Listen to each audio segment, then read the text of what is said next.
Seigneur soit avec vous. Et avec votre esprit. Évangile de Jésus-Christ selon saint Luc. Gloire à toi, Seigneur.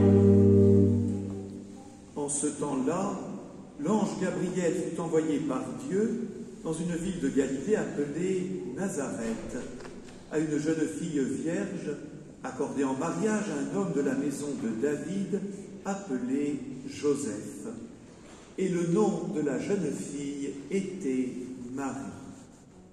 L'ange entra chez elle et dit : « Je te salue, comblée de grâce, le Seigneur est avec toi. » À cette parole, elle fut toute bouleversée et elle se demandait ce que pouvait signifier cette salutation. L'ange lui dit alors : « Sois sans crainte, Marie, car tu as trouvé grâce auprès de Dieu. Voici que tu vas concevoir et enfanter un fils, tu lui donneras le nom de Jésus. Il sera grand, il sera appelé Fils du Très-Haut. Le Seigneur Dieu lui donnera le trône de David, son père. Il régnera pour toujours sur la maison de Jacob, et son règne n'aura pas de fin. » Marie dit à l'ange : « Comment cela va-t-il se faire, puisque je ne connais pas d'homme ?» L'ange lui répondit : « L'Esprit Saint viendra sur toi, et la puissance du Très-Haut te couvrira sous son ombre. C'est pourquoi celui qui va naître sera saint, il sera appelé Fils de Dieu. Or, voici que dans sa vieillesse, Élisabeth, ta parente, a conçu elle aussi un fils, et elle en est à son 6e mois, alors qu'on l'appelait la femme stérile, car rien n'est impossible à Dieu. » Marie dit alors : « Voici la servante du Seigneur, que tout m'advienne selon ta parole. » Acclamons la parole de Dieu. Louange à toi, Seigneur Jésus.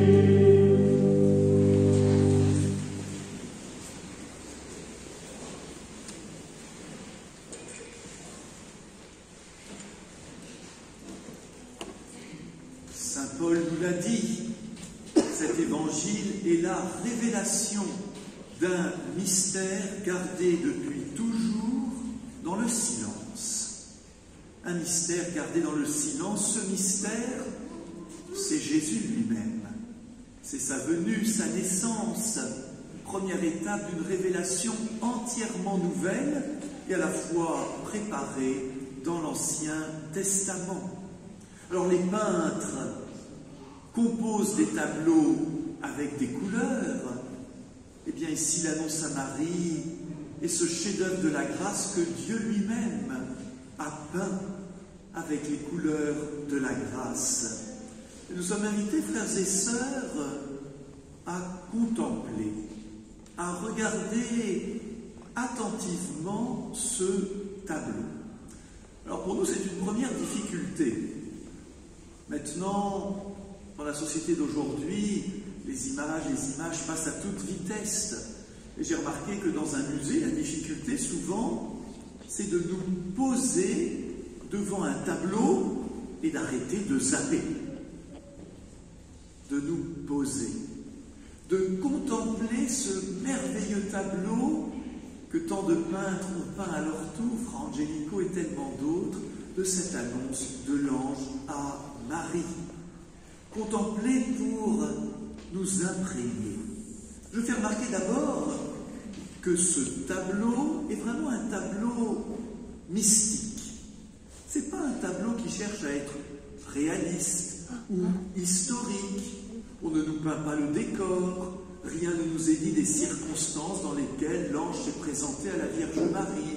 On ne nous dit pas à quel moment de la journée, on ne nous dit pas ce qui s'était passé avant, on ne nous dit pas ce qui s'était passé après.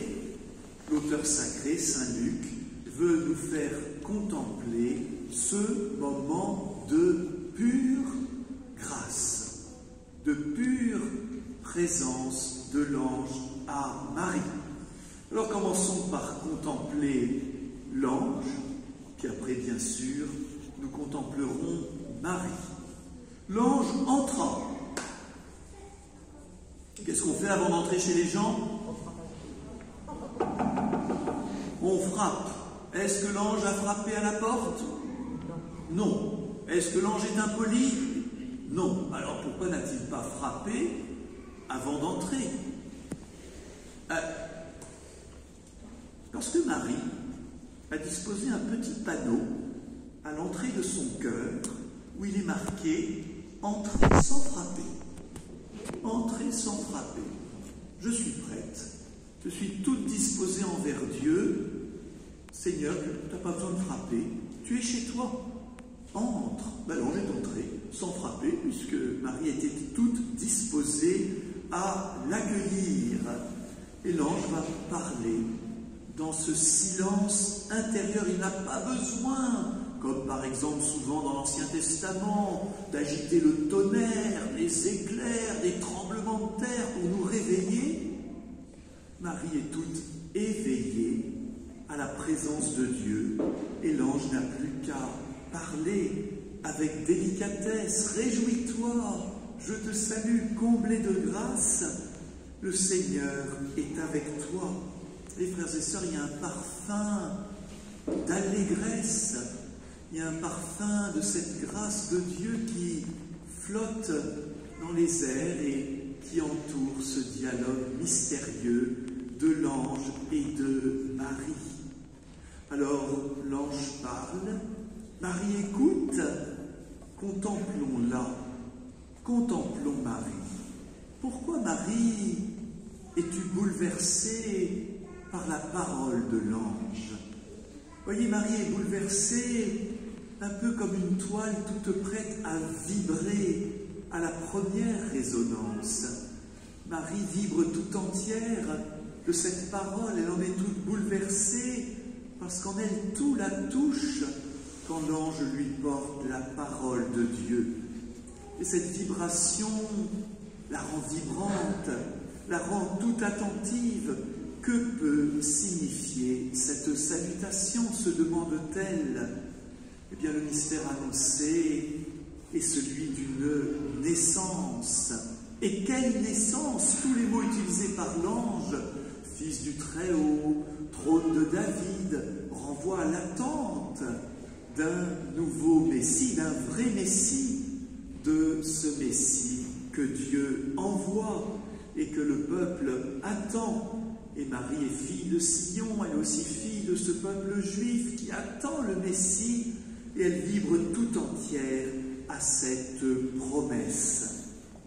Alors, Marie ne semble pas étonnée de tous les titres qu'on donne déjà à Jésus qui va naître. Elle ne pose pas de questions sur la dignité de ce Fils, sur la manière dont il régnera, sur la manière dont il sera ce nouveau roi David.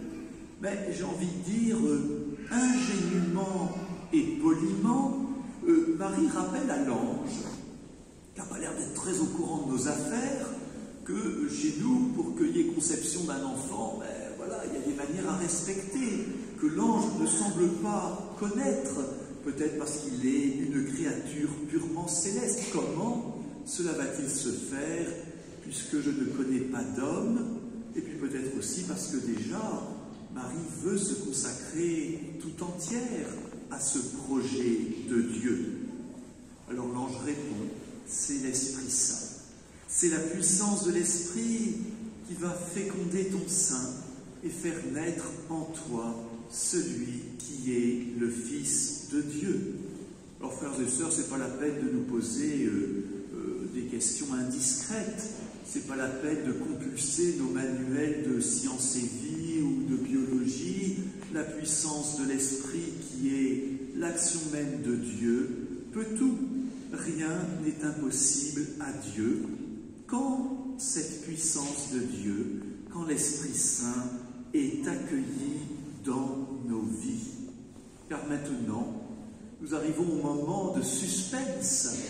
nous avions parlé de grâce, de silence, mais il y a un moment de suspense. Il faut que Marie donne réponse. Saint Bernard a écrit ces merveilleuses lignes s'adressant à la Vierge. « Ne tarde plus, Vierge Marie, donne ta réponse, prononce ta parole et conçois en ton sein la parole de Dieu.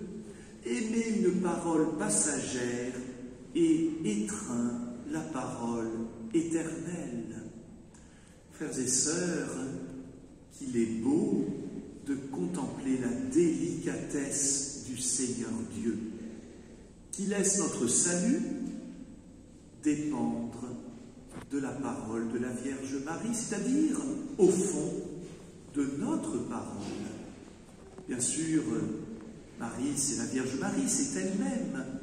Mais vous savez bien que en Marie, nous sommes tous représentés en cette nouvelle Ève. Eh bien, le salut de Dieu ne forcera aucune porte.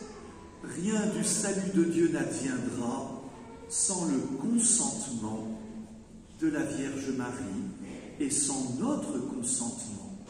Je suis la servante du Seigneur, que tout se passe pour moi selon ta parole. Alors, l'ange la quitta. Au revoir. Il remonte, il repart. La parole a été accueillie. Marie maintenant va continuer son chemin, mais l'ange n'est plus là. Il n'y aura dans le cœur de Marie que cette parole accueillie. Rien d'extraordinaire par la suite, par quelques éclats lumineux, mais la parole a été transmise, elle a été accueillie. Maintenant, l'enfant Dieu peut commencer en Marie son chemin d'humanité. Alors c'est à notre tour, après avoir contemplé ce tableau, de nous imprégner, et puis, frères et sœurs, j'ai envie de dire, de prendre place dans ce tableau auprès de Marie. Pour ces quelques jours qui nous séparent de Noël, prenons place en ce tableau par un peu plus de silence. Alors, autant que faire se peut. Pour les uns, ce sera 5 minutes de silence. Pour les autres, un quart d'heure ou 1 heure, un peu à l'écart, dans une église, dans les rues de Bagneux. Demandons la grâce de ce silence pour contempler l'ange venant annoncer notre salut à Marie. Et puis dans ce silence, nous percevrons une parole que l'ange m'adresse de la part de Dieu pour préparer mon cœur à la fête de Noël.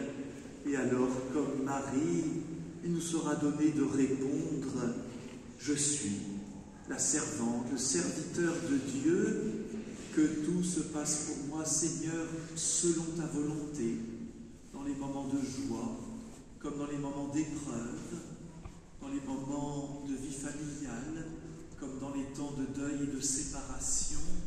J'accueille, Seigneur, ta volonté,